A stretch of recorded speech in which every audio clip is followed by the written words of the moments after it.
innal hamdalillah nahmaduhu wa nasta'inuhu wa nastaghfiruhu wa na'udhu billahi min shururi anfusina wa min sayyiati a'malina may yahdihillahu fala mudilla lahu wa may yudlilhu fala hadiya lahu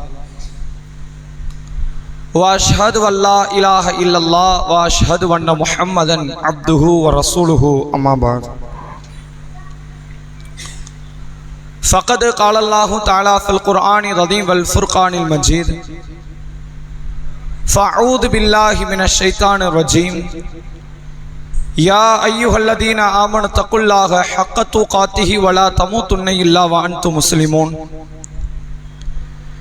या अय्युहन्नास इत्तक़ू रब्बकुमुल्लज़ी खलक़कुम मिन नफ्सिन वाहिदा व खलक़ मिनहा ज़ौजहा व बस्स मिनहुमा रिजालन कसीरन व निसाअ वत्तक़ुल्लाहल्लज़ी तसाअलून बिही वल अर्हाम इन्नल्लाह कान अलैकुम रक़ीबा या अय्युहल्लज़ीना आमनु इत्तक़ुल्लाह व क़ूलू क़ौलन सदीदा युस्लिह लकुम अअमालकुम व यग़फिर लकुम ज़ुनूबकुम وَمَن يُطِعِ اللَّهَ وَرَسُولَهُ فَقَدْ فَازَ فَوْزًا عَظِيمًا. கண்ணியத்திற்கும் பெருமதிப்பிற்கும் உரிய எல்லாம் வல்ல அல்லாஹ்வின் நல்லடியார்களே, அல்லாஹ்வுடைய பேரருளால் அந்த ஏக இறைவன் புனிதமாக ஆக்கியிருக்கிற ஜும்மா தினத்தில் அவனை வணங்கி வழிபட வேண்டும் என்கிற உயர்ந்த சிந்தனையில் நாம் அனைவரும் அல்லாஹ்வுடைய ஆலயத்தில் ஒன்று திரண்டிருக்கிறோம். இந்த நல்ல தருணத்தில் நபிகள் பெருமகனார் ஸல்லல்லாஹு அலைஹி வஸல்லம் அவர்கள் சொல்லி தந்த ஒரு அடிப்படையான போதனையை உங்களுக்கு மத்தியில் நினைவுபடுத்த நான் கடமைப்பட்டு இருக்கிறேன். நபிகளார் கூறினார்கள், இதா குல்தலி சாஹிபிக அன்சித் யௌமல் ஜும்ஆத்தி வல் இமாம் யஹ்துபு. ஜும்மா தினத்தன்று இமாம் உரை நிகழ்த்தி கொண்டிருக்கும் பொழுது உங்கள் அருகில் இருக்கும் உங்கள் தோழரிடத்தில் வாய் மூடுங்கள் என்று நீங்கள் சொன்னாலும் ஃபக்கதில் லகௌத, நீங்களும் வீணான காரியத்தில் ஈடுபட்டவர்கள்தான். ஜும்மாவினுடைய பிரதிபலனை நலனை நீங்கள் எதிர்பார்க்காதீர்கள் என்கிற வண்ணம் அல்லாஹ்வுடைய ரசூல் அவர்கள் எச்சரிக்கை ஊட்டி அந்த நபிமொழியை நாம் நமது உள்ளத்திலே ஆழ பதிந்து கொண்டு இந்த அமலை நாம் முழுமையாக பூர்த்தி செய்ய வேண்டும். அன்புக்குரியவர்களே, இந்த வார ஜும்மா பிரசங்கமாக ஹஜ்ஜும் ஹஜ் பெருநாளும் என்கிற தலைப்பின் கீழ் இஸ்லாமிய மார்க்கம் இந்த முஸ்லிம் சமுதாயத்திற்கு மிக அதிகமாக வலியுறுத்தி சொல்லி இருக்கிற ஒரு வழிபாடான ஹஜ்ஜை குறித்தும் இந்த அமலோடு தொடர்ந்து வரக்கூடிய ஒரு பெருநாள் தினத்தை குறித்த சில முக்கியமான தகவல்களை நாம் அறிந்து கொள்ள இருக்கிறோம். கடந்த சில நாட்களுக்கு முன்னால் தமிழகத்தில் துல்ஹஜ் பிறைக்கான தேடக்கூடிய அந்த ஷக்குடைய நாள் தேடப்பட்டு பிறை தென்படாத காரணத்தினால் துல்காதா மாதத்தை 30ஆக பூர்த்தி செய்து அதற்கு அடுத்த நாள் துல்ஹஜ்ஜினுடைய முதல் நாள் என்று முடிவு செய்த அடிப்படையில் வரக்கூடிய புதன்கிழமை இன்ஷா அல்லாஹ் அரஃபாவுடைய நாள் என்றும் வியாழக்கிழமை ஈதுல் அத்ஹா என்று அழைக்கப்படுகிற ஹஜ் பெருநாள் தினம் என்பதை தமிழகத்தில் உள்ள மக்களாகிய நமக்கு அது சார்ந்த நபர்கள் நமக்கு அறிவுறுத்திருக்கிறார்கள் என்பதை நாம் அறிந்து வைத்திருக்கிறோம். இந்த ஹஜ் பெருநாளை குறித்து தெரிந்து கொள்வதற்கு முன்னால் ஹஜ் என்கிற கடமையை திருமறை குர்ஆனும் நபிகளாருடைய பொன்மொழிகளும் ஒரு இறை நம்பிக்கை கொண்டவன் தான் மரணிப்பதற்கு முன்னால் கண்டிப்பாக செய்ய வேண்டிய ஒரு கட்டாய கடமை இந்த ஹஜ் என்பதை மார்க்கம் சொல்லித் தருகிறது.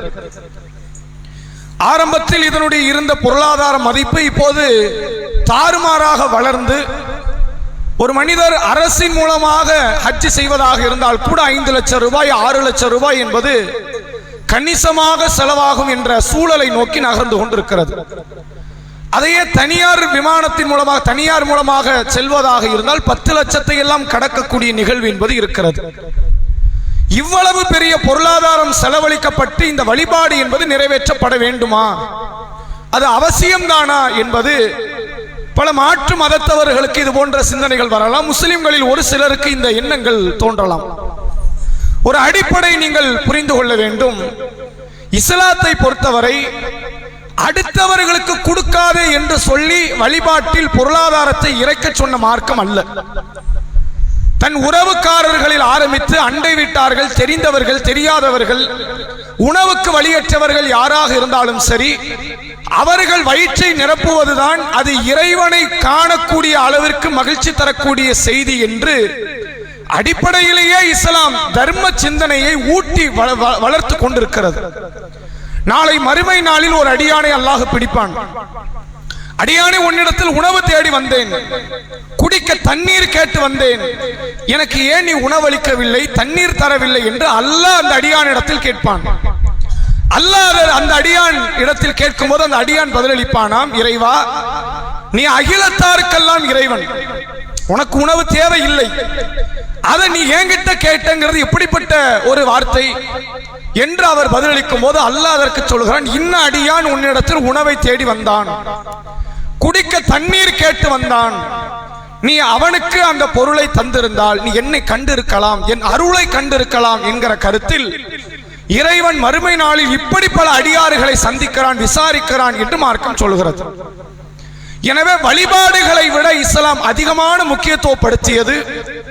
இன்ன பிற மக்கள் பாதிப்படைந்து இருப்பார்களே ஆனால் அவர்களை கரம் கொடுத்து தூக்கக்கூடிய காரியம் தான் இஸ்லாம் மகத்தான செயல் என்று சொல்லித் தருகிறது.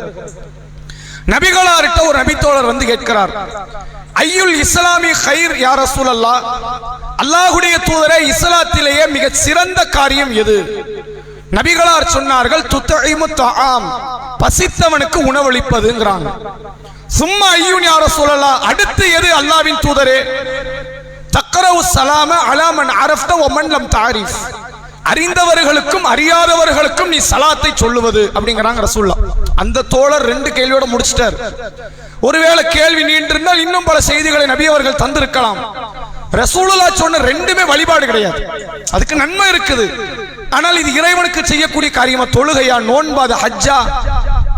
ஒன்று ஏழை எளியவர்களுக்கு உணவளிக்க சொல்றாங்க, இன்னொன்று சமாதானத்தை பரப்ப சொல்கிறார்கள். மனிதாபிமான செய்திகளைத்தான் இஸ்லாம் தனக்குள் முக்கியத்துவம் வாய்ந்த செய்தியாகவே பரப்பி கொண்டிருக்கிறது. இப்படியான இந்த மார்க்கத்தில் வழிபாடுகளை செய்வதற்கும் சில பொருளாதாரத்தை இழப்பதற்கு மார்க்கம் கட்டளையிடுகிறது. மக்கமா நகரத்தில் ஹரம் என்று அழைக்கப்படுகிற அந்த புனித எல்லையில் காபா என்று அழைக்கப்படுகிற ஆதம் நபியால் கட்டப்பட்டு இப்ராஹிம் நபியால் புனர் நிர்மாணம் செய்யப்பட்டு இன்றைக்கும் நமக்கான கிப்லாவாக ஆழ விருட்சமாக வளர்ந்து நிற்கக்கூடிய அந்த காபாவை சென்று தரிசிக்க வேண்டும். குறிப்பிட்ட இந்த மாதத்தில், குறிப்பிட்ட இந்த நாட்களில் இஸ்லாம் சொன்ன கிரிகைகளை முழுமைப்படுத்திக் கொள்ள வேண்டும் என்பது அல்லாஹ் இந்த மனித சமுதாயத்திற்கு, முஸ்லிம் சமுதாயத்திற்கு இட்ட மிக முக்கியமான கடமை என்பதை நாம் மறந்துவிடக் கூடாது. நாம் எல்லாருக்குமான உரிமைகளை, கடமைகளை தருகிறோம். என்னை நான் கபருடைய வாழ்க்கையில் தண்டனையிலிருந்து தப்பித்துக் கொள்வதற்கும், என்னை நான் நரகத்தில் இருந்து காத்துக் கொள்வதற்கும், என்னை நான் சொர்க்கத்திற்குள் கொண்டு வந்து சேர்ப்பதற்கும் இஸ்லாம் சொன்ன வழிபாடுகளில் குறைந்த அளவு கூட நான் குறை வைத்து விடாத அளவிற்கு அந்த வழிபாடுகளில் நான் ஈடுபட வேண்டும் என்று மார்க்கம் சொல்கிறது. அப்படியான ஒரு அமல் தான் இந்த ஹஜ். நிறைய பேர் இந்த ஹஜ்ஜை எப்படி புரிந்து வைத்திருக்கிறார்கள்? வீடு கட்டுமானத்தை முடித்து, பிள்ளைகளின் திருமணத்தை முடித்து, நோய்வாய்ப்படுகிற காலத்தில் செல்ல வேண்டிய ஒரு கடமை ஹஜ் என்று நினைக்கிறாங்க. இஸ்லாத்துல எந்த கடமையாக இருந்தாலும் சரி, நீங்க பருவத்தை அடைஞ்ச உடனே உங்களுக்கு கடமை ஆயிடும். தொழுகையும் சரி, நோன்பும் சரி, அந்த ஹஜ்ஜும் சரி, நீங்கள் எப்போது பருவத்தை அடைகிறீர்களோ அப்போது உங்கள் மீது கடமை. வாழ்நாளில் ஒரே ஒரு முறை நீங்கள் ஹஜ் செய்வது அது உங்களுடைய கடமையை பரிபூரணப்படுத்திவிடும். ரசூலுல்லாஹ் இதனுடைய சிறப்புகளை குறித்து பெரிய பெரிய நன்மைகளை எல்லாம் சொல்லித் தருகிறார்கள். பாவம் கலக்காமல் யார் இந்த ஹஜ்ஜை நிறைவேற்றுகிறாரோ, ஹஜ்ஜுடைய நாள் 40 நாள் கூட்டு போவாங்க, சரியா சொன்ன 6 நாள், பிறை 8 மினாவில், பிறை 9 அரஃபாவில், பிறை 10 முஸ்தலிஃபாவில், அடுத்த 3 நாட்கள் ஜம்ராவிலே கல்லெறியக்கூடிய நாட்கள். நீங்கள் கணக்கச்சிதமாக ஹஜ்ஜை நிறைவேற்றினால 6 நாள் போதும். 5 நாள்ல கூட திரும்பி வரலாம், மார்க்கத்தில் அனுமதி இருக்கு. இந்த 5 அல்லது 6 நாட்கள் நிறைவேற்றக்கூடிய இந்த ஹஜ்ஜுக்கு நபி அவர்கள் சொன்னார்கள், பாவம் கலக்காமல் இந்த ஹஜ்ஜை நீங்கள் நிறைவேற்றினால் அன்று பிறந்த பாலகனை போன்று நீங்கள் திரும்புகிறீர்கள், பாவமற்றவர்களாக மாறுகிறீர்கள். எல்லா பாவத்தையும் எல்லாம் மன்னிச்சிட்டான். நீங்கள் பொருளாதார ரீதியாக செய்த பாவங்கள், குடும்ப காரியங்களிலே நீங்கள் செய்த தவறுகள், வழிபாடுகளிலே நீங்கள் செய்த குறைபாடுகள், அத்தனை பாவம் மன்னிக்கப்பட்டவர்களாக அன்று பிறந்த பாலகனாக நீங்கள் திரும்புகிறீர்கள் என்று அல்லாஹ்வுடைய ரசூல் அவர்கள் சொன்னார்கள். பாவம் கலக்காத ஹஜ்ஜுக்கு கிடைக்கிற கூலி ரசூலுல்லாஹ் சொன்னார்கள், சொர்க்கத்தை தவிர வேறு கூலியே இல்லைங்கிறாங்க. ரசூல் ஸல்லல்லாஹு அலைஹி வஸல்லம் அவர்கள் இந்த ஹஜ் கிரிகையை அதை அடைவதற்கு, அதை பெற்றுக் கொள்வதற்கு பெரிய அளவில் ஆர்வப்பட்டார்கள். ஆனால் இன்றைக்கு இந்த சமுதாயம் முன்பு இருந்ததை போன்று இல்லாமல் கொஞ்சம் வித்தியாசமான மனநிலையில் ஹஜ்ஜை அணுகக்கூடிய நிலை என்பது இருக்கிறது. ஹஜ்ஜுக்கு போகணுமா, பின்னாடி பார்த்துக் கொள்வோம், எட்டாத இடத்துல அந்த பொருளாதாரம் இருக்கு, தொட முடியாது, அதனால ஹஜ் வேண்டாம், சொர்க்கமும் எட்டாத இடத்தில் தான் இருக்கு. ஹஸிபுத்தும் ததுகுலுல் ஜன்னான்னு கேட்கிறான்ல, சொர்க்கத்திற்கு லேசாக வந்து விடலாம் என்று எண்ணுகிறீர்களா? உலம்மா யாலமில்லாஹுல்லதீன ஜாஹது மின்கும் வ யஅலம ஸாபிர், உங்களில் தியாகிகள் யார், உங்களில் பொறுமைசாலிகள் யார் என்பதை நான் சோதித்து பார்க்காமல் நீங்கள் சொர்க்கம் போல நினைக்கிறீங்களா? மனப்பால் குடிக்கிறீங்களா? போக முடியாதுங்கிறான்ல. தியாகத்தை காட்டாம என்ன சொர்க்கத்தை நீ கேட்கிற? பொறுமையை காட்டாம என்ன நீ சொர்க்கத்தை கேட்கிற? சொர்க்கமும் எட்டாத கனி. தியாகம் செய்தால் சொர்க்கம் கிடைக்கும், பொறுமையாக இருந்தால் சொர்க்கம் கிடைக்கும். ஆனால் சொர்க்கம் வேண்டான்னு சொல்ற ஆட்கள் யாரும் இல்லை. ஹஜ் என்ற கடமை வரும் பொழுது பொருளாதாரம் உள்ளவர்களும் அதை பெற்றுக்கொள்ள கொஞ்சம் சிரமப்பட்ட பெற்றுக்கொள்ளலாம். கார் வாங்க சிரமப்படுறோமா இல்லையா? 1 லட்சம் ரூபாய் 1.5 லட்சம் ரூபாய் போன் வாங்க சிரமப்படுறோமா இல்லையா? வீடு கட்ட சிரமப்படுறோமா இல்லையா? ஒவ்வொரு ஆண்டு பெருநாள் தினம் வருகிறது. இன்றைக்கெல்லாம் 10,000 ரூபாய் ஒரு குடும்பத்திற்கு பெருநாள் ஆடைக்கு செலவென சர்வசாதாரணம். செலவு செய்கிறோமா இல்லையா? மருத்துவமனையில் போன யாரா ஜிஹெச்சுக்கு போறோம், சாதாரண பிரச்சனையாக இருந்தாலும் 20,000 30,000 50,000 ரூபாய் பொருளாதாரத்தை செலவழிப்பதற்கு இங்க தயக்கம் வரல. உயிர் விஷயமாச்சே, கை காலு உடல் உறுப்பு போயிட்டா திரும்பி வராது, உயிருக்காக எவ்வளவு செலவழிக்கலாம்? என்னை நரகத்திலிருந்து காப்பாற்றக்கூடிய அமல் என்ற இந்த சிந்தனை நமக்குள் வராத வரை இந்த ஹஜ்ஜை நாம் வேடிக்கை தான் பார்க்க வேண்டுமே தவிர செய்வதற்கான முயற்சிகள் என்பது இல்லாமல் போய்விடும். உண்மையில் நாம் சிந்திக்க கடமைப்பட்டு இருக்கிறோம். அரும்பாடுபட்டாவது ஹஜ்ஜை முடிக்காமல் மௌத்தாகிவிடக் கூடாது. இது என் மீது விதிக்கப்பட்ட கடமை. அல்லாஹ் என்ன சொல்ற, நீ கஷ்டப்பட்டாலும் கிடைக்கலன்னா விட்டுருங்கிறான். நம்ம சிரமமே படாம விட்டுக்கிட்டுலாம் இருக்கிறோம். பார்த்துக்கலாம், வீடு கட்டுவதற்கு பொருளாதாரம் வருகிறது, ஆனால் இதற்கு நான் எந்த முயற்சியும் செய்யவில்லை என்றால், இல்ல நான் எல்லா பொருளாதாரத்தையும் நான் ஆசைப்படுத்துறேன், நாளைக்கு வர என் புள்ள நான் அனுப்புவான், அது ஏன் கடமை இல்லை. புள்ள அனுப்பலாம், நான் எல்லா வாய்ப்பையும் தவற விட்டு புள்ள எதிர்பார்த்தா அவனே இப்பதான் படிச்சு முன்னேறி ஒரு இடத்துக்கு வந்து உட்கார்றதுக்கு பெரிய பாடுபட்டிருப்பான். இப்ப எல்லா பொருளாதாரத்தையும் பற்றி நான் ஹஜ்ஜி கூட்டு போன எந்த பிள்ளை வரும்? நாம அதற்காக முயற்சி செய்யல. பிள்ளைகள் செய்வார்கள், பேர பிள்ளைகள் செய்வார்கள். கடைசி வரைக்கும் அந்த வாய்ப்பை பெற்றுக்கொள்ள முடியாமல் மரணிக்கிற நிலையில் பல குடும்பத்தவர்கள் இருப்பதை நம்மால் பார்க்க முடிகிறது. இதில் சுதாரித்துக் கொள்ள வேண்டும். இது உலக லாபத்திற்கு செய்யக்கூடிய காரியம் இல்லை. பேருக்கு புகழுக்கு அல் ஹாஜ் அல்லது ஹாஜியம்மா என்று சொல்லப்படுவதற்கு செய்யப்படுகிற அமல் அல்ல. என் இறைவன் என் மீது அருளை பொழிய வேண்டும், நான் சொர்க்கம் செல்ல வேண்டும் என்பதற்கு நான் செய்கிற கடைசி கட்ட துருப்பு சீட்டு எனக்கு இது ஒண்ணுதான். நான் தொழுகிறேன், நோன்பு நோக்கிறேன், தான தர்மங்களை செய்கிறேன், ஒன்றில் குறை அல்லது இன்னொன்று வாய்ப்பு இப்படி இருக்கும். இந்த ஹஜ்ஜிங்கிறது எனக்கு கடைசியாக கிடைத்த வாய்ப்பு. இதையும் நான் தவறவிட்டேன் என்றால் என் சொர்க்க பயணம் பெரும் கேள்விக்குறியாக மாறிவிடும் என்பதை நாம் புரிந்து கொள்ளணும். சமீபத்தில் இந்த ஹஜ்ஜுடைய பயணத்திற்கு பல லட்சக்கணக்கான மக்கள் வெவ்வேறு நாடுகளில் இருந்து வருகிறார்கள். அதுல ஒரு சகோதரர், ஒரு இஸ்லாமியர், வெளிநாட்டை சார்ந்தவர், தன் சொந்த வீட்டை விற்று ஹஜ்ஜுக்காக வேண்டி வந்தார் அப்படிங்கிற நிகழ்வை நம்ம பார்க்க முடியுது. இஸ்லாம் இவ்வளவு சிரமப்பட சொல்லல. ஆனா அவர் எண்ணத்தில் இருந்தது என்ன தெரியுமா? வீடை நான் நாளை கட்டிடலாமே, கட்ட முடியாது, எனக்கு தாக்கத்து இல்லாம இருக்கிறேன், நாளைக்கு கட்டலாமே, நாளைக்கு பணம் சம்பாதிக்கலாம், அயராது உதவிச்சா அல்லாஹ் நாடுனா எந்த பணமும் கிடைக்கும், அல்லது நான் வீடை கட்டி விட்டுறக்கூடாது, இது நாளைக்கு வீடு போயிடுச்சுன்னா என்ன ஒருத்தர் ஏமாத்தலாம், கொள்ளையடிக்கலாம், எதுவும் நடக்கலாமே, இது உத்தரவாதம் கிடையாது, அந்த ஹஜ் உத்தரவாதம் என்று புரிந்து இந்த வருடத்தினுடைய ஹஜ் பயணத்தை ஒருவர் வீட்டை விட்டு சென்ற நிகழ்வை நம்மால் பார்க்க முடிகிறது. இந்த எண்ணம் வரணும். வீட்டை விற்க நம்ம சொல்லல, நம்ம நினைச்ச குருவி சேர்க்கிற மாதிரி சேர்க்க முடியும், அழகாக சேர்த்து அந்த காரியத்தை நம்மால் நிறைவேற்ற முடியும். இதில் நாம் கவனத்தோடு இருக்க வேண்டும் என்பதை நாம் புரிந்து கொள்ள வேண்டும். அதோடு சேர்த்து இந்த துல்ஹஜ் மாதம் என்பது உண்மையில் ஒரு அற்புதமான மாதம். இந்த மாதத்துல எல்லா வழிபாட்டையும் உள்ள கொண்டு போட்டான்ல, எல்லா வழிபாடு இருக்கு. ரமலான்ல கூட ஹஜ் கிடையாது. ரமலான்ல நீங்க உம்ரா பண்ணலாம், உம்ரா செய்தால் ஹஜ்ஜுடைய கூலின்னு மார்க்கம் சொல்லுது. எல்லா அமலும் ரமலான்ல வருமா? ரமலான்ல 20 தொழுகை இருக்கும், தொழுகைகள் இருக்கும், நோன்பு இருக்கும், தான தர்மம் இருக்கும், சக்காத்து கொடுப்போம், உம்ரா செய்வோம், ஹஜ் வராது. இந்த துல்ஹஜ் மாதம் இருக்கு பாருங்க, எல்லா அமலினுடைய கூட்டாகத்தான் நல்லா இந்த மாதத்தை வைத்திருக்கிறான். இந்த மாதத்தில் அரஃபா நோன்பு இருக்கிறது, தொழுகை என்கிற வழிபாடு இருக்கிறது. இந்த மாதத்துல தான் பெருநாள் இருக்கு. ரமலான் மாசம் பெருநாள் கிடையாது. ஷவ்வால் முதல் பிரதான பெருநாள், ரமலான்ல பெருநாள் கிடையாது. இந்த மாதத்தில் பெருநாள் இருக்கு, இந்த மாதத்தில் குர்பான் இருக்கு, இந்த மாதத்தில் ஹஜ்ஜும் உண்டு, உம்ராவும் உண்டு.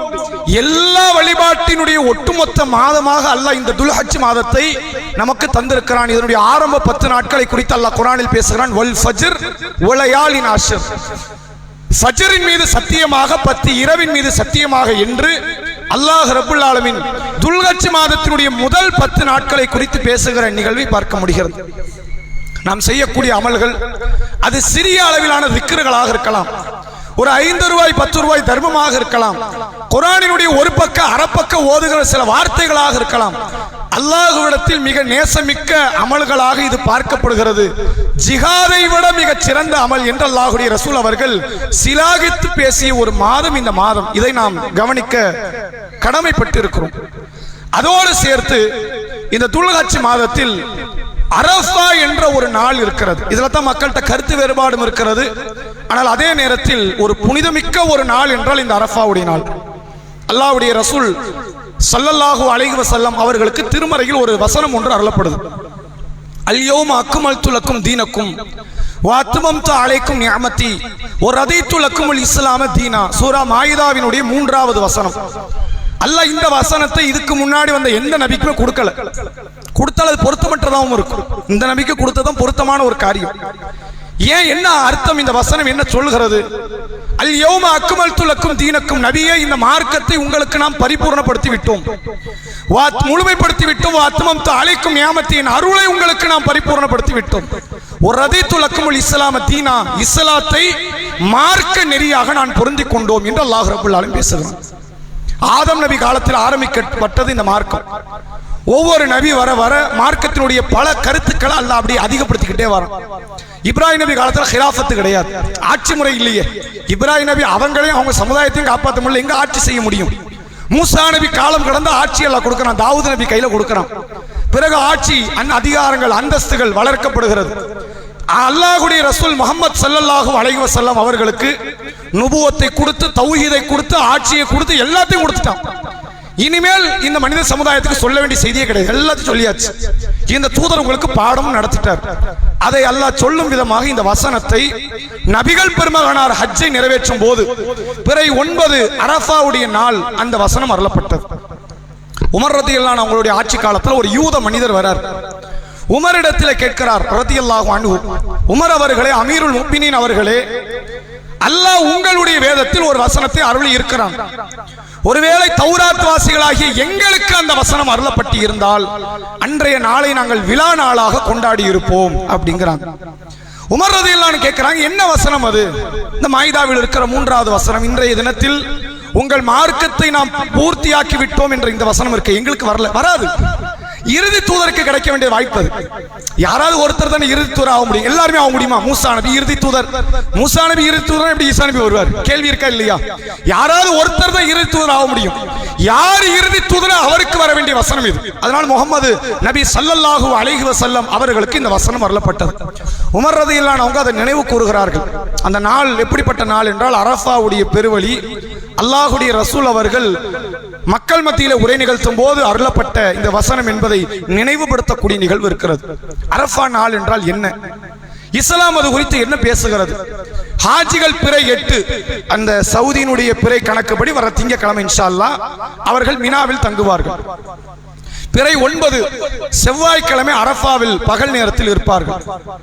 பிறை 9 மகரிப் நேரம், பிறை 10 ஆரம்ப நேரம் முஸ்தலிஃபாவுக்கு புதன்கிழமை அவர்கள் சென்று விடுவார்கள். புதன்கிழமை காலை விடிய காலையில் அவர்களுக்கு பெருநாள். இது மார்க்கம் சொல்லுது, அவங்க அடிப்படை.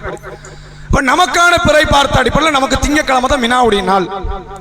அதாவது செவ்வாய்க்கிழமை மினாவுடைய நாள், புதன்கிழமை அரஃபாவுடைய நாள், வியாழக்கிழமை நமக்கு பெருநாள் தினம். இந்த அரஃபாவுடைய நாள் எவ்வளவு பிரசித்தி பெற்ற ஒரு நாள் என்றால், அல்லாஹ் இன்றைய நாளில், அந்த குறிப்பிட்ட அந்த நாளில் நரகவாசிகளாக இருக்கக்கூடிய மக்களில் கணிசமான கூட்டத்தாரை அல்லாஹ் அந்த நாளில் விடுதலை செய்கிறான். நரக விடுதலை எல்லா நாளும் அல்லாஹ் தரது, இந்த நாளில் அதிகமாக தருகிறான். அல்லாஹ்வுடைய ரசூல் அவர்கள் அந்த நாளினுடைய சிறப்பை இவ்வாறு சொன்ன நிகழ்வை பார்க்க முடிகிறது. எனவே அதிகமாக பிரார்த்தனை செய்ய சொல்கிறார்கள். நரக விடுதலை குறித்து ரசூல் ஸல்லல்லாஹு அலைஹி வஸல்லம் அவர்கள் கேட்க சொல்கிறார்கள். அரஃபாவில் அல்லாஹ்வுடைய ரசூல் அவர்கள் அதிகமான நேரம் பிரார்த்தனை செய்தார்கள் என்பதை ஹதீஸிலே பார்க்க முடிகிறது. அது மட்டுமில்லாமல் யார் ஹஜ் செய்ய அந்த இடத்திற்கு வந்தார்களோ அவர்கள் தவிர்த்து உலகத்தில் உள்ள அத்தனை நபர்களுமே இந்த அரஃபாவுடைய நாளில் நோன்பு வையுங்கள் அப்படின்னு ரசூலா வலியுறுத்துறாங்க. இது கடமை இல்லை, விட்டால் பாவம் இல்லை, பாவி கிடையாது, செய்தால் பெரிய கூலிங்கிறாங்க ரசூலா. அன் சௌமி யௌமி அரஃபா, அரஃபாவுடைய நாளின் நோன்பினுடைய சிறப்பை குறித்து கேட்கப்பட்ட போது நபி அவர்கள் சொன்னார்கள், யுகஃபிரு ஸனத்தல் மாதியா வல் பாக்கியா, கடந்த ஓராண்டு வருகிற ஓராண்டு 2 ஆண்டினுடைய பாவ மன்னிப்பை அல்லாஹ் இந்த ஒற்றை நோன்பில் தருகிறான் அப்படிங்கிறாங்க ரசூல். எனவே இவ்வளவு சிறப்பு மிக்க அந்த நாள், அதை நாம் தவறவிட்டு விடக்கூடாது. அந்த நாளில் பிரார்த்தனைகள் செய்வதோடு அந்த நோன்பை நாம் நிறைவேற்றுகிற இடத்தில் இருக்க வேண்டும். அந்த நோன்பு தவறுச்சுன்னு வைங்க, பயணத்தை காரணம் வைத்து, நோயை காரணம் வைத்து, மாதவிலக்கை காரணம் வச்சு போனதுதான், சுன்னத்து திரும்பி வராது. ஃபர்ல ஏதாவது ஒரு காரணத்தை சொல்லி பூர்த்தி செய்ய மார்க்கம் சொல்லுது, சில இடத்தில் வழிகாட்டுகிறது. தொழுகைக்கு அது வாய்ப்பு இல்லை, நோன்புக்கு அதை சொல்லி தருகிறது. இந்த நோன்பிலேயே சுன்னத்து போயிடுச்சுன்னா போனதுதான், இழந்தது தான், திருப்பி உங்களால் பெற்றுக்கொள்ள முடியாது. அதனால் இதில் வாய்ப்பு இருப்பவர்கள், மாதவிலக்கு பெண்கள் வாய்ப்பே கிடையாது, வாய்ப்பு உள்ளவர்கள் இந்த நோன்பை பரிபூரணப்படுத்த வேண்டும் என்பதையும் நாம நினைவுபடுத்திக்கிறோம். நமக்கான அரஃபா நாள் என்பது புதன்கிழமை. இப்ப இதுலதான் பிரச்சனை என்ன அப்படின்னா, ஹாஜிகள் அரஃபாவில் கூடுகிற நாள் தானே அரஃபா நாள். ஹாஜிகள் செவ்வாய்க்கிழமை தானே கூடுறாங்க, நம்ம எப்படி புதன்கிழமை அரஃபா நாள் என்று சொல்லுவது பொருத்தமாக இருக்கும் அப்படி என்பது பல நபர்களுக்கான கேள்வியாக இருக்கும். ஒரு கூடுதல் தகவலை நீங்கள் தெரிந்து கொள்ளுங்கள். அல்லாஹ்வுடைய ரசூல் அவர்கள் ஒரே ஒரு வருடம் மட்டும்தான் மக்காவில் ஹஜ் பெருநாளை கொண்டாடுறாங்க. எந்த வருஷம்? இறுதி வருஷம் ரசூல் ஹஜ் பெருநாள் கொண்டாடிய வருஷம், அது ஹஜ் நிறைவேற்றிய வருடம். அதற்கு முந்தைய 9 வருடம் இருக்குல்ல, ரசூலுல்லாஹ் மதீனாவில தான் ஹஜ்ஜினுடைய அந்த பெருநாள் தினத்தை கொண்டாடினார்கள். மதீனாவுக்கு மக்காவுக்கு அன்றைய கால பயண தூரம். இப்ப இன்னைக்கெல்லாம் 2 மணி நேரம் 3 மணி நேரத்துல போயிடலாம். அன்றைய கால பயண தூரம் என்பது 3 நாட்கள். ரசூலுல்லாஹ் மதீனாவில் இருக்கிறாங்க, மக்காவில பெற பார்த்தாங்களா நபிக்கு தெரியாது, மதீனாவில பெற பார்த்தாங்களா மக்காவில உள்ள மக்களுக்கு தெரியாது. ரசூலுல்லாஹ் என்ன பண்ணல, மக்காவில பெற பார்த்துட்டாங்களாங்கிற தகவலை கேட்டு அனுப்பல, அல்லது நாங்க இன்னைக்கு தான் பெற பார்த்தோம் மதீனாவில, நீங்கள் இதை கணக்கு வைத்து அரஃபா நாளை நீங்கள் இருங்க அப்படின்னு ரசூலுல்லாஹ் சொல்லல. அவங்க ஒரு பகுதியில் இருக்கிறாங்க. துல்ஹஜ்ஜுக்கான பிறை பார்க்கப்படுகிறது. பிறை பார்த்ததிலிருந்து 9வது நாள் அரஃபா நாள், 10ஆம் நாள் பெருநாள். இல்ல சவுதிக்காரர்கள் வேறு நாள்ல பார்த்தாங்க, அது கணக்கில் வராது. குர்ஆன் ஹதீஸ் நமக்கு அவ்வாறு சொல்லவில்லை, அப்படியான வழிமுறை நமக்கு காட்டவில்லை. இதற்கு ஒரு கூடுதல் தகவலை நீங்கள் பார்க்கலாம். முஆவியா ரலியல்லாஹு அன்ஹு அவங்களுடைய ஆட்சி காலம் வருது. ரசூலுல்லாஹ்வுடைய வஃபாத்துக்கு பிறகு அபூபக்கர் ரலியல்லாஹு அன்ஹு அவர்கள், பிறகு உமர், உஸ்மான், அலி, பிறகு முஆவியா ரலியல்லாஹு அன்ஹு அவருடைய ஆட்சி காலம் வருது. இந்த முஆவியா ரலியல்லாஹு அன்ஹு அவர்களுடைய ஆட்சி காலத்துல அப்துல்லா இப்னு அப்பாஸ் ரலியல்லாஹு அன்ஹு அவர்கள் அந்த ஆட்சி காலத்தில் அந்த இடத்துக்கு போறாங்க, போயிட்டு திரும்பி வராங்க. அப்படி இங்க மதீனாவில இருந்து அவங்க முஆவியா ரலியல்லாஹு அன்ஹு அவர்களுடைய அந்த தேசத்திற்கு போகும்போது பல மக்கள் சொல்லக்கூடிய செய்தி என்னன்னா, நீங்கள் எந்த பிறை பார்த்து நோன்பு வைத்தீர்கள், ரமலான் பிறை குறித்து கேட்கிறாங்க. அப்ப இந்த அப்துல்லா இப்னு அப்பாஸ் ரலியல்லாஹு அன்ஹு அவர்கள் என்ன தகவலை சொல்கிறார்கள், நான் எங்க பகுதியில் இருக்கும்போது நான் ஒரு பிறை பார்த்தேன், நான் அதை கணக்கு வைத்து நான் நோன்பு வைத்துக் கொண்டிருக்கிறேன் அப்படிங்கிறாங்க. அப்ப மற்ற மக்கள்லாம் இப்னு அப்பாஸ் ரலியல்லாஹு அன்ஹு அவங்கள்ட்ட கேட்கிறாங்க, முஆவியா ஆட்சியாளர், முஆவியா பிறை பார்த்தது உங்களுக்கு போதாதா அப்படின்னு கேட்கிறாங்க. நியாயமான கேள்வி தானே. அவர் தான் இப்ப மொத்த இஸ்லாமியர்களுக்கான ரெப்ரசன்டேட்டிவா இருக்கிறார், கலீஃபா. அவர் ஒரு பகுதியில் பிறை பார்த்து அவர் அறிவிச்சிட்டார், பெருநாள் இன்னைக்கு என்ன எதுங்கிறத அறிவிக்கிறார். அப்ப நீங்க அதை கணக்கு வைத்து தானே நீங்க நோன்பு வைக்கணும் அப்படின்னு கேட்கும்போது, இதுதான் ரசூலுல்லாஹ் சுன்னத்துன்னு இப்னு அப்பாஸ் ரலியல்லாஹு அன்ஹு சொல்றாங்க. நான் ஒரு பகுதியில் பிறை பார்க்கிறேன், அந்த ஆட்சியாளர் வேற பகுதியில் பிறை பார்க்கிறாரு, பிறையில ஒரு நாள் முன்ன பின்ன ஆகுது, ஆட்சியாளர் பார்த்தாருங்கிறதுக்கெல்லாம் நான் நோன்பை மாற்ற முடியாது, நபியின் வழிமுறை இதுதான் என்று இப்னு அப்பாஸ் ரலியல்லாஹு அன்ஹு அவர்கள் சொன்ன செய்தி நம்மால் பார்க்க முடிகிறது. எனவே இந்த காலத்துக்கு பொருந்தலாம் சவுதியை கேட்பது, ஆனால் ஒரு காலத்தில் பொருத்தமற்ற ஒரு காரியம். குர்ஆன் அதை சொல்வது நம்முடைய பகுதியில் பிறை பார்க்கிறோம், பிறை பார்த்த அடிப்படையிலான நோன்பு என்று நாம் முடிவு செய்வோமே. ஆனால் புதன்கிழமை நமக்கான அரஃபாவுடைய நாள் நோன்பு, வியாழக்கிழமை பெருநாள் தினம். அப்ப ஏன் இது அரஃபா நோன்பு என்று அழைக்கப்படுகிறது? இஸ்லாத்தை பொறுத்தவரை சில குறிப்பிட்ட காரியத்துக்கு ஒரு பெயர் வைக்கும். சில இடங்கள்ல காரணமற்ற பெயராக கூட அது இருக்கும். ஜும்மா தினத்திற்கு ஹுத்பா நாள் என்று அழைக்கப்படும். ஹுத்பான உரை நிகழ்த்தும் நாள். ஜும்மா அன்னைக்கு மட்டும்தான் உரை நிகழ்த்தப்படுதா? வேற நாட்கள் உரை நிகழ்த்தப்படலையா? அதை ஐடென்டிஃபை பண்றதுக்கு வைக்கப்பட்ட பேர் இது. அது மாதிரி துல்ஹஜ் மாதத்தின் பிறை 9 நோன்பு வைக்கணும், இதுக்கு ஒரு பேர் வைக்கணும். ஹாஜிகள் 9வது பிறை அரஃபாவில் ஒன்று கூடுகிறார்கள், எனவே இந்த நோன்புக்கு பேர் அரஃபா நாள். அவ்வளவுதான் விஷயமே தவிர அவங்க கூடுகிற நேரத்தில் தான் நோன்பு வைக்கணுங்கிறது கிடையாது. இன்னும் சரியாக சொல்வதாக இருந்தால் ஹாஜிகள் கூடக்கூடிய நேரத்தில் ஒரு கூட்டம் இரவில் தூங்கி கொண்டிருக்கும் உலகத்தில், அப்ப எப்படி நோன்பு வைக்கிறது?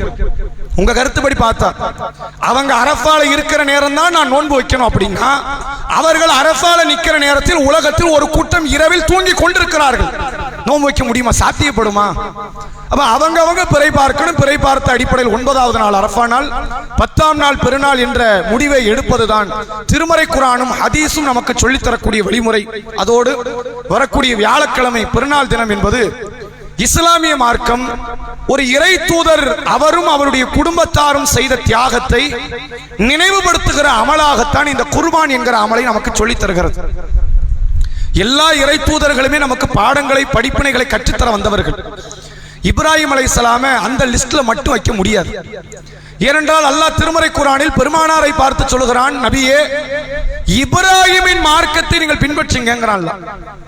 இப்ராஹிம் அலைஹிஸ்ஸலாம் மட்டும் தனி மார்க்கத்தை கொண்டு வந்தாங்களா? அல்லாஹ் தனித்து ஏன் காட்டணும்? என்ன காரணம்? அவருடைய தியாகம், அவருடைய அர்ப்பணிப்பு, அவருடைய இறைவன் மீது கொண்டிருந்த பற்று காதல் இருக்குல்ல, அது மாதிரியான நபராக நீங்கள் மாறுங்கள், உங்கள் சமுதாயம் மாறட்டுங்கிறதுக்காக அல்லாஹ் காட்டி தரக்கூடியது. எல்லா இறை தூதர் ஒரே கொள்கை தான், எல்லா இறை தூதருக்கும் மார்க்கம் இஸ்லாம் தான், எல்லா இறை தூதர் ஒரே மில்லத்தில் தான் வந்தார்கள். ஆனால் இப்ராஹிம் நபி தனித்து காட்டப்படுவதற்கான காரணம், இவர் மாதிரிலாம் கடவுளை தன்னுடைய இறைவனை நேசிக்கிற ஒரு மனிதரை பார்க்கவே இயலாது. அந்த நேசத்தின் வெளிப்பாடு மனைவி பிள்ளையை கொண்டு பாலைவனத்தில் விடுவார். தனக்கு பிரியத்திற்குரிய மனைவி, பிரியத்திற்குரிய பிள்ளை, அந்த நேசத்தின் வெளிப்பாடு பிள்ளையை அறுக்க கூட முற்படுவார். அந்த நேசத்தின் வெளிப்பாடு எந்த எல்லைக்கும் போவார், நெருப்பு குண்டத்தில் விளருமா விழுவார். இது எல்லா இறை தூதரும் செய்யலாம். ஆனா இப்ராஹிம் நபி ஒரு தனித்த நபர். அல்லாஹ் அறிமுகப்படுத்துகிறான். இந்த இப்ராஹிம் இருக்கிறாரே, இவர் எப்படிப்பட்டவர் தெரியுமா? அல்லாஹ் சொல்லுகிறான் பாருங்கள், இன்ன இப்ராஹிம கான உம்மத்தன் காணித்தா, தனித்த ஒரு நபர், ஒரு சமூகத்துக்கு சமமானவர் என்று அல்லாஹ் சொல்லுகிறான். அந்த இப்ராஹிம் அலைஹிஸ்ஸலாமினுடைய தியாகத்தை நினைவு கூர்ந்துதான் இந்த பெருநாள் தினம் என்பதை நாம் கொண்டாடுகிறோம். அதை மறந்துவிடக் கூடாது. அல்லாஹ்விடத்தில் உள தூய்மையோடு இந்த குர்பான் என்கிற அமலை நிறைவேற்றுகிற இடத்தில் இருக்க வேண்டும். மீண்டும் அந்த வசனத்தை நிறைவுபடுத்துகிறேன். அல்லாஹ் சொல்கிறான் சூரா ஹஜ்ஜில், லை யனால் அல்லாஹு லுஹூமுஹா வலா திமாவுஹா, நீங்கள் அறுக்கக்கூடிய பிராணியின் இரத்தமோ சதையோ அல்லாஹ்வை அடைய போவதில்லை. வலாக்கி யனாலுஹு தக்வா மின்கும், உங்கள் உள்ளத்தில் இருக்கிற இறை அச்சம் தான் அல்லாஹ்வை சென்று அடைகிறது. எனவே உள தூய்மையோடு இந்த பெருநாள் தினத்தை அடையக்கூடிய இடத்தில் இருக்க வேண்டுமே தவிர போட்டியும் பொறாமையும் குடும்ப உறவுகளை முறிப்பதும் இஸ்லாத்திற்கு விரோதமான செயல்கள், இந்த சிந்தனைகள், இதையெல்லாம் விட்டு விலகக்கூடிய ஒரு இடத்தில் நாம் இருக்க வேண்டும் என்பதை சொல்லி என்னுடைய உரை நிறைவு செய்கிறேன். அஸ்ஸலாமு அலைக்கும் வரஹ்மத்துல்லாஹி வபரகாத்துஹு.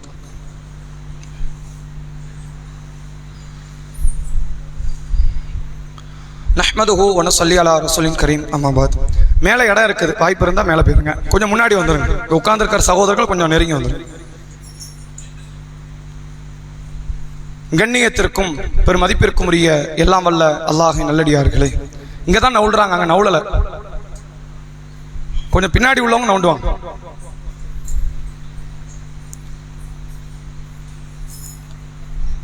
நடந்து முடிந்த 10ஆம் வகுப்பு 12ஆம் வகுப்பினுடைய தேர்வு, அதனுடைய முடிவுகள், அதை சில நாட்களுக்கு முன்னால் நாம் கண்டிருப்போம். இந்த தேர்வு, அதனுடைய முடிவுகள், இது மற்ற சமுதாயங்களுக்கு இது எப்படியோ, இஸ்லாமிய சமுதாயத்தை பொறுத்தவரை கல்வி என்பது அடுத்த கட்ட தலைமுறைகளை வளர்த்தெடுப்பதற்கான ஒரு ஆயுதம். அதை மறந்துடக்கூடாது. எப்படியான ஒரு ஆயுதம் என்று குர்ஆன் சொல்லுகிறது என்றால் யுத்தில் ஹிக்மத்த மையஷா, தன் நாடியவருக்கு அல்லாஹ் கல்வி ஞானத்தை வழங்குகிறான். ஒமை யுத்தல் ஹிக்மத்த ஃபக்கத் ஊத்திய கைரன் கத்தீரா, யாருக்கு கல்வி ஞானம் வழங்கப்பட்டதோ அவர் ஏராளமான நன்மை வழங்கப்பட்டவர் என்று அல்லாஹ் திருக்குர்ஆனில் அறிமுகப்படுத்துகிறான். கல்விங்கிறது இஸ்லாமியர்கள் சேர்க்கிற சொத்துக்களிலேயே மகத்தான ஒரு சொத்து. அப்படிப்பட்ட கல்வியில இன்றைக்கு பெண் சமுதாயம், முஸ்லிம்கள் உள்ள பெண்கள் எந்த நிலையில் இருக்கிறார்கள் என்பதை சமீபத்திய சில ஆய்வின் தகவல்களை உங்களுக்கு நாம் நினைவுபடுத்துகிறோம். 2018 எடுக்கப்பட்ட ஒரு ஆய்வு, 2024 எடுக்கப்பட்ட ஆய்வு, தமிழகத்தில் உள்ள முஸ்லிம் பிள்ளைங்க இவங்க படிப்புல எப்படி இருக்கிறாங்க, உலக கல்வியில் எப்படி இருக்கிறார்கள் என்று ஆய்வு எடுக்கும் போது 100 பெண் பிள்ளைகளில் 7 பேர் 12ஆம் வகுப்பை கூட தொடுவது கிடையாது. பிள்ளைகளை கொண்டு போய் சேர்க்கிறாங்க ஸ்கூல்ல, 1ஆம் கிளாஸ் 2ஆம் கிளாஸ் சேர்த்துறது. அந்த பிள்ளைகளை பாதியிலே வெளியே அனுப்புறது, 8ல 9ல 10ல 11ல. அந்த 12ஆம் வகுப்பை கூட அந்த 100 பிள்ளைகளை படிக்கிறது இல்லை. 100 பேர் போனா அதுல 7 பேர் வெளியே வந்துடுறாங்க. அப்ப மத்த 93 பேர் காலேஜுக்கு போறாங்களா, 12 தான் முடிக்கிறாங்க. காலேஜ் படிப்புங்கிறதுக்கு போறதுங்கிறது பல பெண்கள்கிட்ட இல்லாத ஒரு நிகழ்வாக இருக்கிறது. இது என்ன சூழலை உருவாக்கும் தெரியுமா? இடஒதுக்கீடுக்காக வேண்டி போராட்டம், இடஒதுக்கீடு வேணும், வேலை வாய்ப்புகள்ல கல்வி உரிமைகள்ல வேண்டும் என்று இந்த சமுதாயம் பல ஆண்டுகளாக அரசுக்கு கோரிக்கை வைத்ததனுடைய விளைவு ஆண் பிள்ளைகளும் பெண் பிள்ளைகளும் சரி விகிதாச்சாரத்தில் சமுதாயத்தில் முன்னேற வேண்டும் என்பதுதான். இன்னைக்கு பார்க்கிறோம் 10th மார்க் எடுத்த பிள்ளைகளுடைய லிஸ்ட், அதுல என்னென்ன மார்க் எல்லாம் 450க்கு மேல அதிகமான பிள்ளைங்க. 400 தொடர்தான் பெரிய அபூர்வமா இருந்த காலம். இப்பெல்லாம் தட்டி தூக்கிட்டு போயிட்டாங்க. 450 70 80 90 நிறைய முஸ்லிம் பிள்ளைங்க இந்த சமுதாயத்தை சார்ந்தவர்கள் இருக்கிறாங்க. சர்வசாதாரணம் எடுக்கிறாங்க, ஆண் பசங்களும் எடுக்கிறாங்க, பெண் பிள்ளைகளும் எடுக்கிறாங்க. ஆனா இவ்வளவு மார்க் எடுக்கக்கூடியவங்களும் ஒரு 10th முடிக்கிறாங்களா, நீ ஆலிமா வகுப்புக்கு போயிருந்து அனுப்பிடுறாங்க. அதுல 12th முடிக்கிறாங்களா, உனக்கு மாப்பிள்ளை பேசியாச்சு கல்யாணம் அப்படின்னு அந்த சிந்தனைக்கு போறாங்க. கல்யாணம் நடத்தணும் தான், பெற்றோர்கள் தங்கள் பொறுப்பை இறக்கி வைக்கணும் தான், அது கரெக்ட் தான். ஆனால் இந்த பிள்ளைகளுக்கான இன்றைய காலகட்டத்திற்கு தேவையான இந்த கல்லூரி படிப்பு என்பது நிராகரிக்கப்படுமே ஆனால் நாளைய தினம் அந்த பிள்ளைகள் தங்கள் குடும்பத்தை அதை அனுசரித்து செல்லக்கூடிய ஒரு சூழலையோ பொருளாதார திட்டமிடலையோ அல்லது உலகத்தினுடைய கல்வி சார்ந்த செயல்பாடுகளையோ பெற்றுக்கொள்ள முடியாத நிலைக்கு இந்த பெண் பிள்ளைகள் தள்ளப்படுகிறார்கள். இஸ்லாம் பெண் பிள்ளைகள் படிக்க கூடாதுன்னு எங்கேயும் சொல்லல. நம்ம சமுதாயம் அப்படி நினைச்சுக்கிட்டாங்க, தவறான ஒரு சிந்தனை. சரியான மார்க்க வழிகாட்டுதலோடு அந்த பிள்ளைகள் படித்தால் வான் உயர்ந்த கல்விக்கும் போகலாம், தப்பு கிடையாது. எவ்வளவு நாளும் படிக்கலாம். ஆயிஷா நாயகி படித்த படிப்பு தொற்ற முடியுமா? அன்றைய காலத்திலே 1400 ஆண்டுகளுக்கு முன்பாக மருத்துவத்திலும் குடும்ப பாரம்பரிய கல்வியிலும் தலை சிறந்து விளங்கியவர் ஆயிஷா. ரசூலுல்லா வாழும்போது அவ்வளவு பெரிய புத்திசாலியாக திகழ்ந்தார். அறிவிலும் சரி அழகிலும் சரி ஆயிஷா நாயகி மாறலாம் வேறு ஒரு நபரை பார்க்க இயலாது என்று மற்ற பெண்கள் சொல்லுகிற அளவிற்கு ஆயிஷா நாயகி பெரும் கல்வி அறிவை பெற்று இருந்தார். அப்ப மார்க்கம் பெண்களுக்குமான கல்வி அறிவை உறுதிப்படுத்துது, பெற்றுக்கொள்ள வேண்டிய கடமையை சொல்லி தருகிறது. இப்ப அதற்கு இஸ்லாமிய கல்லூரிகள் நிறைய இடங்கள்ல இருக்கு. பெண் பிள்ளைகள் பட்டப்படிப்புகளை படிக்கலாம். இது எதிர்காலத்தில் நாளைக்கு திருமணம் முடித்து கொடுக்கும் போது அந்த மாப்பிள்ளைமார்களுக்கு உதவியாக, தங்கள் கணவன்மார்களுக்கு உதவியாக இந்த கல்வி கண்டிப்பாக செயல்படும். இந்த இடத்துல நாம கல்வி அறிவை பறிக்கிறோம் என்றால் நாளைய தினம் அது எதிர்கால தலைமுறை பெண் பிள்ளைகளுக்கு ஒரு பெரிய பாதிப்பை ஏற்படுத்துவதற்கு ஒரு வாய்ப்பாக அமையும் என்பதைத்தான் இந்த ஆய்வினுடைய முடிவு சொல்லக்கூடிய செய்தி நம்மால் பார்க்க முடிகிறது. நல்லதான் ஸ்கூல்ல பெர்ஃபார்மன்ஸ் பண்றாங்க, நல்லா படிக்கிறாங்க அப்படின்னா இவர்கள் இன்னும் உயர்த்தப்பட வேண்டியவர்கள். பொதுவாக எல்லா சமுதாயத்திலும் பெண் பிள்ளைங்க நல்லா படிக்கும். நம்ம சமுதாயம் ஆண் பிள்ளைகளை எல்லாம் காட்டிலும் பெரிய அளவில் முயற்சிகள் கல்வியில் தேர்ச்சியில் பெறக்கூடிய இடத்தில் இருக்கும் பொழுது அவர்களை பாதியிலே இடைநிறுத்தம் செய்வது என்பது அது அவர்களுடைய கல்வி வாழ்க்கையில மண்ணள்ளி போடக்கூடிய ஒரு காரியமாகத்தான் பார்க்கப்படும்.